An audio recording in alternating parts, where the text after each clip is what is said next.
8 by Robert Simpson was completed in 1981 and commissioned by the Royal Philharmonic Society. The first performance was given at the Royal Festival Hall on November 10, 1982 by the Royal Danish Orchestra conducted by Jerzy Semkow. The work employs a large orchestra which includes 2 sets of timpani and 4 horns. Prior to composing this work, Simpson had in mind to write a symphony for one particular listener and asked a close friend, painter Anthony Dorail, to describe the kind of symphony he would like to hear. The resulting work was this large-scale 4-movement symphony in 2 halves, each half containing 2 movements that are played without a break in between each other.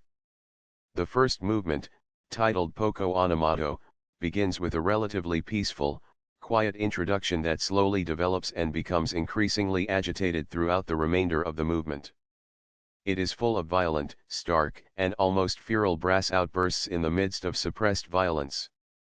Just as the first movement reaches its climactic point, it collapses into the second movement, a threateningly sinister scherzo that gradually builds up to a terrifying, volcanic climax which eventually declines into the depths of the orchestra. After a break, the third movement begins the second half of the work with a passionate adagio. It opens with a slow fugue, and as the movement progresses, the aim of calm and serenity following the horrific first part comes closer to vision.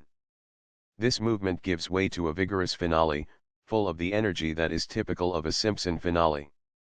The main subject is derived from the fugue from the third movement, gradually developing to give a sense of harmonic fluidity.